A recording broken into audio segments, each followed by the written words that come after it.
So basically, some days ago, I made a video about emergent materialism, and I basically explained under that worldview that our brain has to organize a system that creates a sense of experience that seems beyond our brain itself, although it still ultimately reduces to the brain chemistry and brain patterns. So I can see how that might not be satisfying to a lot of people still, because a lot of people insist that we must make sense of this duality between mind and matter. It's basically the mind body problem.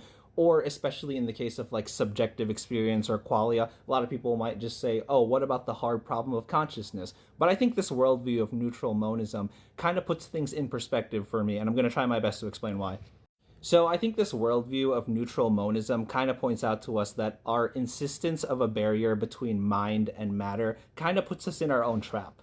So obviously a lot of people don't like explanations of, oh, everything that you experience is just down to brain chemistry and neuroscience and stuff like that. It's because it feels too restrictive.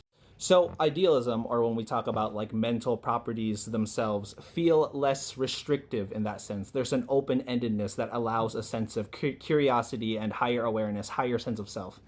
That's why spiritual motherfuckers will tell you, oh, you're just not enlightened enough to understand this, while never being able to actually explain anything themselves. So if mental properties like subjectivity or qualia are so personal and unique to you, of course you wouldn't be able to explain it. So basically, I think the insistence of a binary, or the duality of mind versus matter, is basically kind of like the existential equivalent of a dog chasing its own tail in a circle and ultimately never getting it. So sure, you'll never be able to explain the open-endedness of subjectivity and the qualia of ambiguity, but the same is the same the other way around. So if our mental properties, or let's just say our thoughts, are supposed to generate, then you'll never get a full stop from them. So neutral monism basically says that both of these, oppositions still have to be unified for them to even be a cause for confusion in the first place.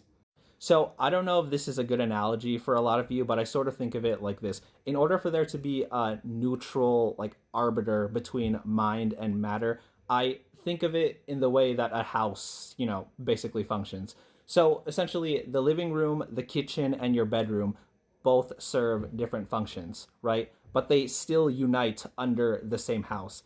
And that doesn't sound contradictory, right? So to me, it doesn't sound like it has to be so contradictory if you say that it's actually a very like neutral, like grounding for, our way of like navigating our experiences in this case.